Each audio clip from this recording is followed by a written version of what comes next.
नमस्कार, आप देख रहे हैं दुनिया की बड़ी कूटनीतिक और अंतर्राष्ट्रीय खबरें। और आज की सबसे दिलचस्प खबर आई है भारत और नेपाल के रिश्तों से। क्या नेपाल एक बार फिर भारत के साथ अपने रिश्तों को नई दिशा देने की कोशिश कर रहा है?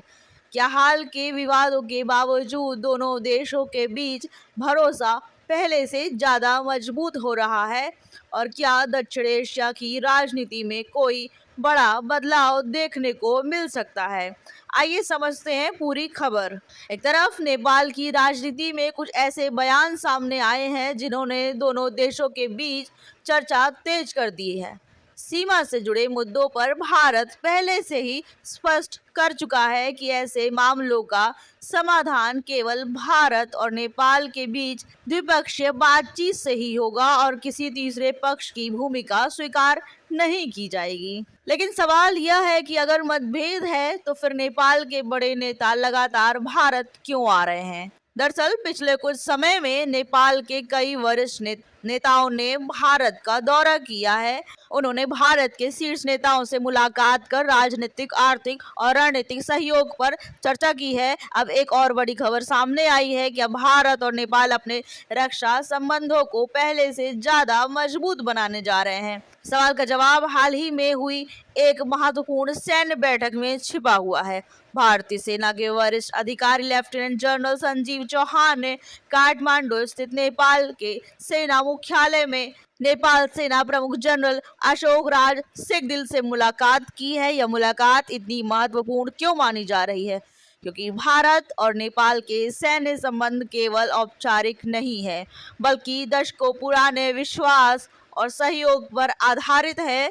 दोनों देशों की सेनाओं के बीच नियमित प्रशिक्षण, सैन्य आदान प्रदान और संयुक्त गतिविधियां लंबे समय से चलती रही हैं। बैठक में क्या चर्चा हुई? दोनों पक्षों ने रक्षा सहयोग को और मजबूत बनाने, सैन्य पेशेवर आदान प्रदान बढ़ाने, संयुक्त गतिविधियों को आगे बढ़ाने और क्षेत्र सुरक्षा से जुड़े मुद्दों पर सहयोग बढ़ाने पर चर्चा की। लेकिन क्या यह केवल एक सामान्य बैठक थी? विशेषज्ञों का मानना है कि नहीं।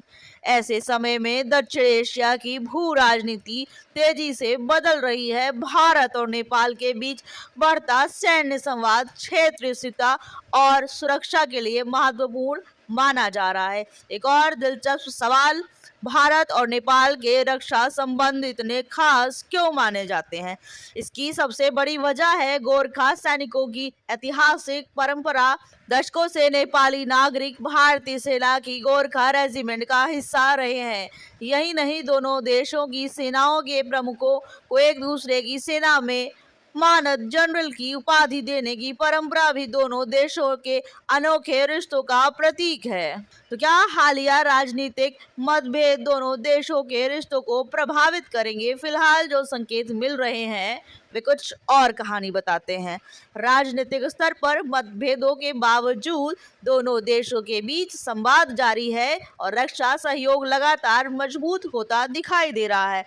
यानी संदेश साफ है, भारत और नेपाल के बीच कुछ मुद्दों पर मतभेद जरूर हो सकते हैं, लेकिन रणनीतिक साझेदारी, सैन्य सहयोग और ऐतिहासिक संबंध आज भी दोनों देशों को मजबूती से जोड़कर रखते हैं। अब देखने वाली बात यह होगी कि आने वाले दिनों में नेपाल के विदेश मंत्री की संभावित भारत यात्रा और दोनों देशों के बीच होने वाले नई बैठकों से रिश्तों को कितनी नई गति मिलती है। क्या दक्षिण एशिया में भारत और नेपाल की यह बढ़ती नजदीकी क्षेत्रीय राजनीति को नया मोड़ दे सकती है? सवाल का जवाब आने वाले दिनों में मिलने वाला है। फिलहाल के लिए इस बड़ी अंतर्राष्ट्रीय खबर में इतना ही। नमस्कार।